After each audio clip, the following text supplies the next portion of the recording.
Hello, it's Geogen here, back with more World of Tanks. Today we're looking at the Chinese heavy tank, the 112, which sits at tier 8 and is a premium. What is good about the 112? Its armor profile. If we slow it down so I can explain it to you.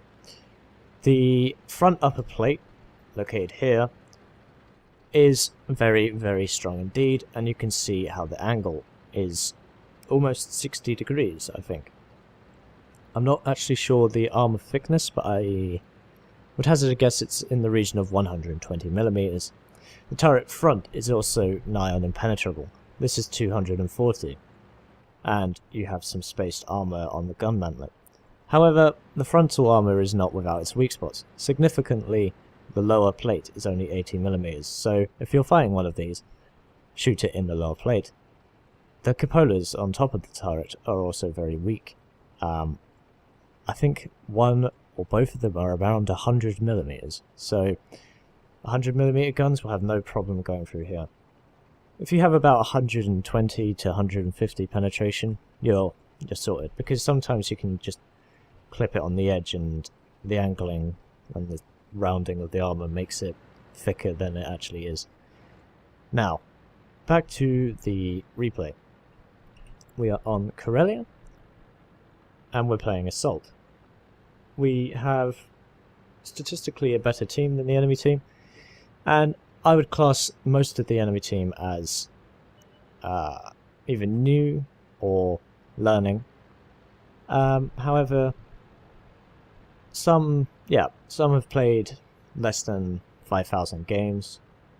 Some have played more, but not everyone can be really good at this game. Anyway, so the 112, it has a decent enough speed. We're going up the hill at about 20 kilometers an hour. We get spotted on the right hand side by an MT-25, and during my fixation in the game I didn't notice this LTV until just then. And we aim, 393 damage done. Very good. This gun, by the way, is a Soviet, a Chinese copy of a Soviet gun, the D-25T. 175 penetration, 390 average damage. Horrendous accuracy and reload. Well, the reload time's not bad. Horrendous accuracy and aim time. We see a new T-54 Mod 1, the newer Soviet medium premium tank. And I'm not really sure what to think of it. I think it's just got improved armor on the front plate, but other than that, it's basically a T-44. We're still getting annoyed by this MT-25. He can't penetrate our upper plate. And we aim towards the Chafu, but he is destroyed. Now we aim back at the T-54. Put another good shot into his side armor, because it's quite weak, not very well angled. We try and sneak another shot in, but we're still reloading. However, we managed to get a shot into the T-29, which, when I took that shot, it looks a bit weird. Regardless, we still managed to penetrate it. We're up to almost 1500 damage done.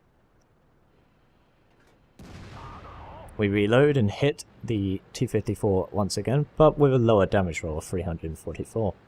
Like I say, the average damage roll is 390. And then we get a 450 damage roll in the T-29, which kind of makes up for the previous low roll. We got them on the ropes here, and half their team is already dead. And we're winning quite comfortably 8-3. We're taking fire from a Tiger P, but his fire is ineffective. Now, on rough terrain, the 112 is not as mobile as it could be. As like a medium tank, and sometimes if you get light tanks who surround you, you can die quite quickly, but an MT-25 doesn't have a very good gun, and he just hit my spaced armor. That is one other thing I forgot to mention. This vehicle has some spaced armor, which will have the potential to block heat rounds as well as low caliber scout guns like that MT-25. And we're up to 3,000 damage done. 4 enemies remain, and we are cruising along to the last 4. Now, what is a problem of the 112 is the fact that it has poor module health. When I first got this vehicle and I didn't really know how to play it, I got ammo wrecked consistently because I didn't hide my lower plate, and for some reason when you get hit in the lower plate they have ammunition stowed down there, I suppose. And you get penetrated and the ammo rack goes. If you get hit in the side or rear of the turret, your ammo rack also is damaged, usually. The fuel tanks are also flammable, it would seem. Now back to the action. You see at IS-3, we take a shot right in the middle of his beak, or angled frontal armor, and it bounces because we only have 175 penetration. When you're fighting angled targets like in IS-3, you should probably aim to the side like that.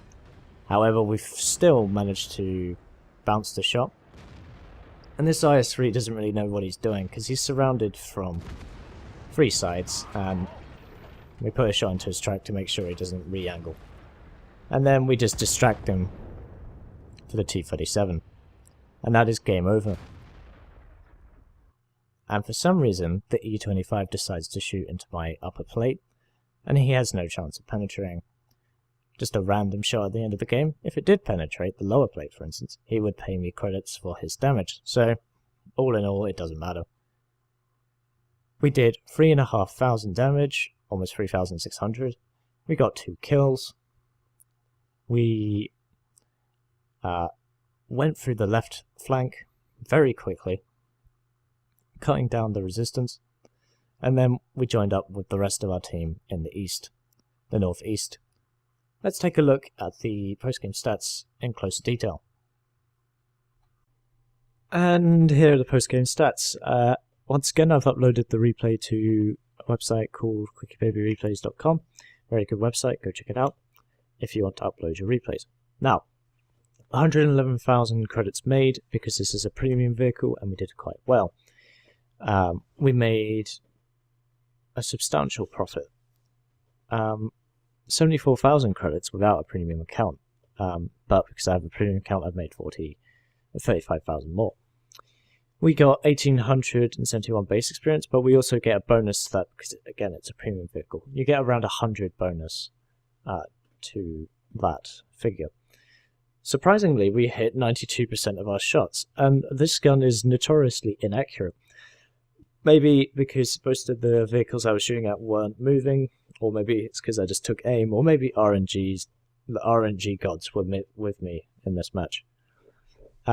Moving on to the enemies that we spotted and killed and damaged. We killed the MT-25 as well as the T-29.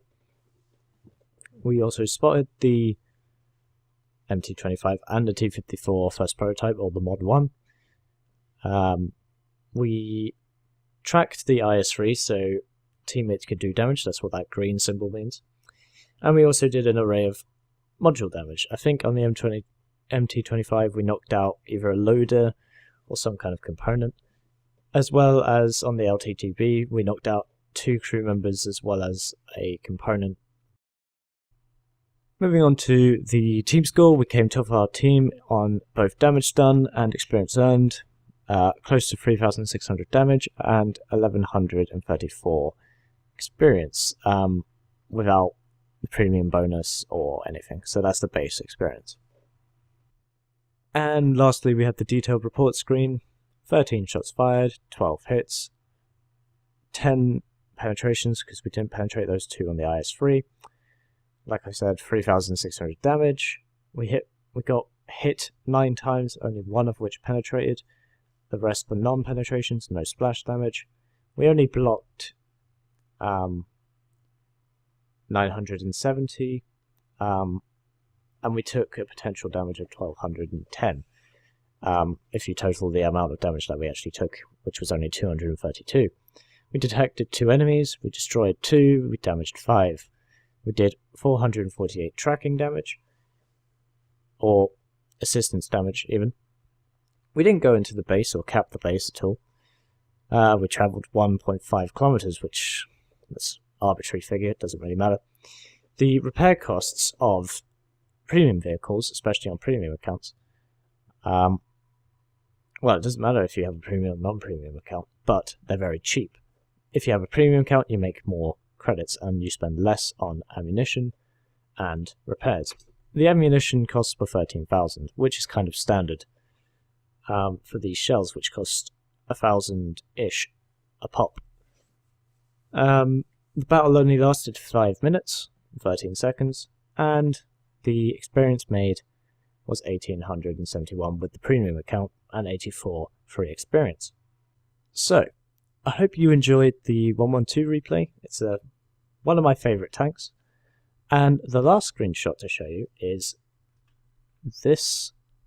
And you see at the top left there, this was the battle that achieved my 4-skill crew. And this is the first 4-skill crew I've got in the game. The second one coming up will be the E75 crew. So there we go, an achievement in the game, 4-skill crew. That's pretty good. Anyway, as always, I hope you're having a great day. I've been Geogen, this has been World of Tanks, and I'll see you in the next one.